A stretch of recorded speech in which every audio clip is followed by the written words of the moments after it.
tardes, un cordial saludo a nuestra profesora Corina Pérez. El día de hoy estaremos hablando acerca de la prevención de enfermedades transmisibles en la práctica odontológica, en este caso la tuberculosis, o mejor conocida como TBC. Mi grupo está conformado por Javier Fernández, Amitay Flores, Joymar Carrillo, Claudimar González y quienes habla Darien Estribillo.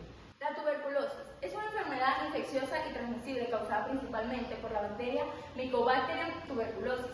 Esta patología afecta principalmente los pulmones, aunque es capaz de comprometer otros órganos como los ganglios linfáticos, los huesos, las articulaciones y el sistema nervioso central. Se caracteriza por el desarrollo de una infección crónica que puede presentarse de dos formas. Tenemos la tuberculosis activa y la tuberculosis latente. La tuberculosis activa es cuando la bacteria se multiplica y causa síntomas, mientras que la tuberculosis latente, el microorganismo permanece en el organismo sin causar síntomas ni ser transmisible, aunque puede activarse en algún futuro, ya sea que el paciente se enfrente a una debilidad inmune. En cuanto a su etiología, el bacilo tuberculoso está presente en las secreciones respiratorias de pacientes con TBC activo. Durante la atención dental, tos o procedimientos con instrumental rotatorio puede aerosolizar estas secreciones contaminadas, poniendo en riesgo al personal y a otros pacientes a su alrededor. En cuanto a sus factores de riesgo, tenemos la atención a pacientes con tuberculosis pulmonar o laringia activa, especialmente no diagnosticada. Tenemos los procedimientos que generan aerosoles o salpicaduras, especialmente las preparaciones de cavidad, profilaxis o extracciones. También contamos con los ambientes cerrados o poco ventilados o con gran flujo de pacientes. Tenemos el personal con sistema inmune debilitado, ya que estos pueden presentar VIH, diabetes, etc. La falta de uso o aplicación incorrecta de medidas de bioseguridad y desinfección, y la ausencia de historial clínico adecuado que permita identificar pacientes con riesgo. Por acá tenemos el mecanismo de transmisión. La TBC se transmite en el área odontológica mayormente por la inhalación de aerosoles contaminados con bacilos que proceden de la tos, estornudo, habla o secreciones orales del paciente con tuberculosis activa. Estos aerosoles pueden originarse o potenciarse durante el uso de instrumental rotatorio o jeringas de aire y agua. Las partículas muy pequeñas permanecen en el aire y son inhaladas por el profesional de salud. Por esto, la práctica dental puede ser un escenario para la transmisión, aunque el riesgo es bajo, con medidas adecuadas. Historia natural de la tuberculosis. La tuberculosis es una de las enfermedades más antiguas de la humanidad y fue descubierta hace más de 120 años por Bacilo de Koch, y hace solo 40 años fueron descubiertas varias de las drogas para tratarla. La incidencia de la tuberculosis fue disminuyendo por lo que pensó que podía erradicarse, pero factores como la pobreza de algunos países, la inequidad, la aparición de cepas multiresistentes y la aparición en la década de los 80 del síndrome de la inmunodeficiencia SIDA hizo que las tasas de morbilidad y mortalidad aumentaran. Se estima que cada año aparecen 9 millones de casos de tuberculosis y de dichos casos mueren entre 2 a 3 millones de personas como consecuencia de la enfermedad. La mayoría de los casos aparecen en naciones densamente pobladas como la China y la India, pero su mayoría incidencia se reporta en África, Indonesia, Afganistán, Bolivia y Perú. Acá tenemos en el periodo prepatogénico.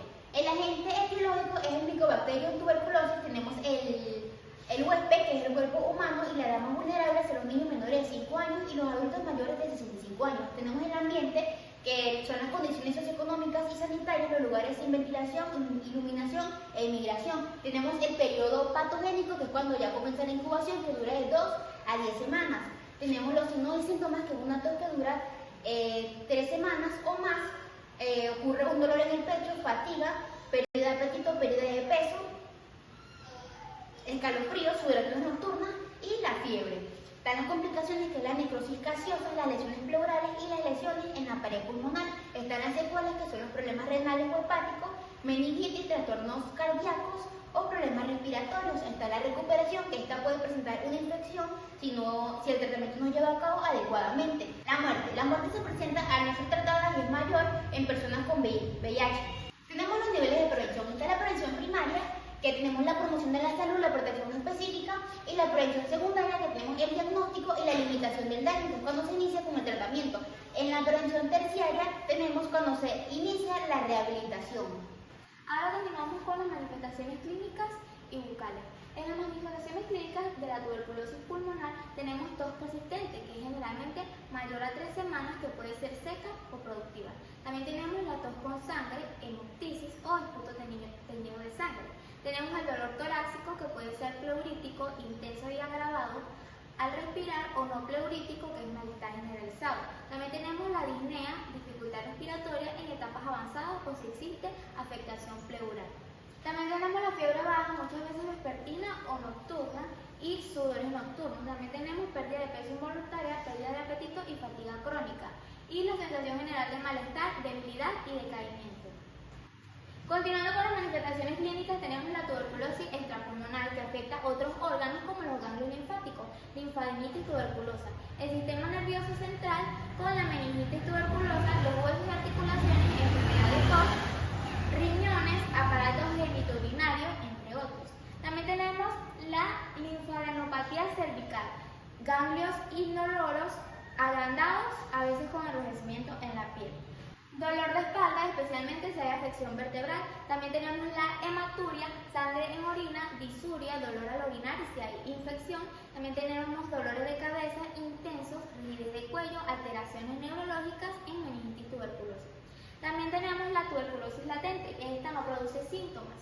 El paciente no se siente mal ni puede contagiar la enfermedad, pero existe riesgo de progresión a tuberculosis activa si esta no se trata adecuadamente.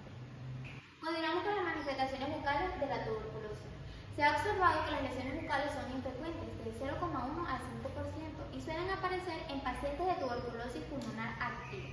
Ulceraciones dolorosas, de bordes irregulares, rápidamente evolutivas, ubicadas con mayor frecuencia en el dorso de la lengua, aunque pueden presentarse en mucosa yugal, encías, paladar, labios o pilares amigdalinos. Las lesiones pueden ser únicas o múltiples, de aspecto crateriforme, con base indurada, edematosa, bordes sangrantes y presencia de gránulos amarillentos, que son los granos de telar. Eventualmente pueden manifestarse como nódulos, fisuras, abscesos, áreas inflamadas o lesiones similares a carcinoma, frecuentemente acompañadas de linfadenopatía cervical indolora, que puede formar abscesos y fístulas atravesadas. Seguidamente encontramos lo que es el diagnóstico y diagnóstico diferencial de la tuberculosis. Sabemos que ya puede manifestarse en la cavidad bucal, pero suele ser más común en los pulmones. Acá encontramos la historia clínica, que es muy importante conocer si el paciente tiene antecedentes de tuberculosis pulmonar. También encontramos los síntomas, que estos pueden incluir úlceras orales, lesiones granulomatosas, dolor en la mandíbula y posiblemente fiebre o pérdida de peso. Encontramos el examen físico, que se debe realizar una revisión exhaustiva de la cavidad para identificar lesiones o úlceras.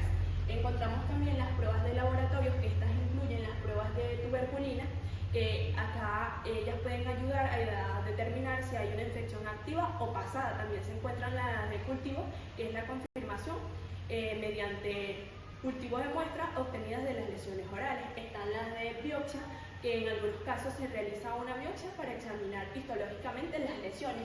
Se encuentran las imágenes, que estas pueden ser radiografías dentales o panorámicas, que pueden ayudar a identificar tuberculosis que se asocian a ella. En cuanto al diagnóstico diferencial, encontramos la candidiasis oral, que es una infección por hongo que puede causar lesiones blancas en la boca. Está la sífilis, que puede causar lesiones similares en la cavidad oral. Está también la lepra, que aunque es menos común, puede afectar la mucosa oral. Están las neoplasias orales, que son tumores benignos o malignos, que pueden presentar úlceras o lesiones en la cavidad.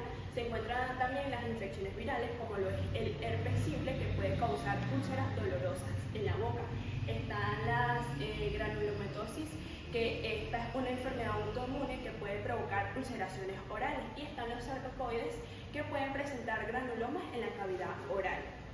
Nos encontramos con el pronóstico y el tratamiento. En cuanto al pronóstico de la tuberculosis, él depende de varios factores. Entre ellos está el estado general del paciente. Ejemplo, aquellos pacientes inmunocomprometidos como con VIH-Sida tienen un pronóstico más reservado. También la etapa de la enfermedad, que si se diagnostica y se trata de una enfermedad temprana, el pronóstico es generalmente bueno. Está la adherencia al tratamiento, que es la capacidad del paciente para seguir el régimen del tratamiento. Esto influye significativamente en la recuperación población y cuenta lo que es las complicaciones, la presencia de complicaciones como infecciones secundarias o primarias o daños en la mandíbula, ellas pueden afectar el pronóstico. En cuanto al tratamiento, generalmente sigue las pautas establecidas para la tuberculosis en general.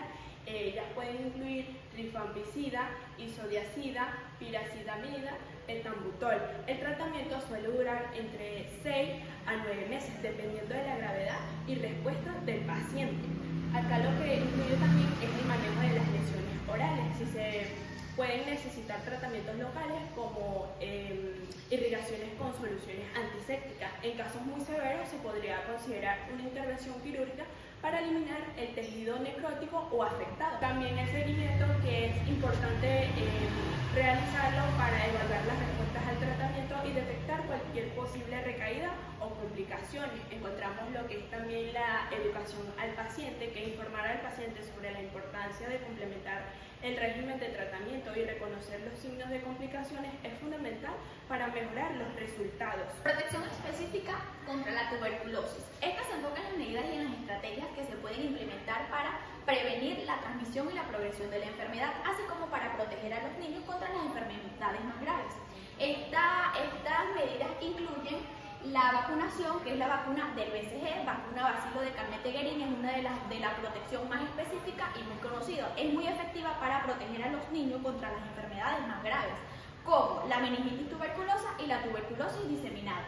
De igual forma tenemos la eficacia, que la eficacia varía, pero esta ofrece una protección significativa alrededor del 60 y 80% en contra de las enfermedades más graves de la tuberculosis en niños.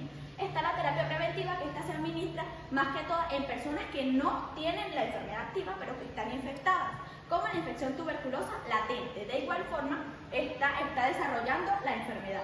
Tenemos la identificación, que esta se usa para saber cuando una persona está infectada, el cual se realiza mediante pruebas como la prueba cutánea de la tuberculina y exámenes de sangre y GRA. Tenemos los medicamentos preventivos como la isoniazida, que se toman diariamente durante un periodo determinado. Puede ser de varios meses bajo la supervisión de un médico. De igual forma tenemos las medidas de control de transmisión, el cual incluye aislamiento y tratamiento, higiene respiratoria, uso de mascarilla y ventilación. El aislamiento del tratamiento. Una persona deja de ser contagiada cuando ya reduce la carga bacteriana, lo que se confirma con exámenes. De igual, tenemos la higiene respiratoria, que cuando la persona tiene la tuberculosis activa, debe cubrirse la boca al toser o al estornudar. Está el uso de mascarilla, las personas deben usar mascarilla para evitar la dispersión de las bacterias. Y está la ventilación, que la persona con tuberculosis debe encontrarse en un espacio abierto con ventanas abiertas para así evitar la dispersión de las goticas de saliva. Gracias.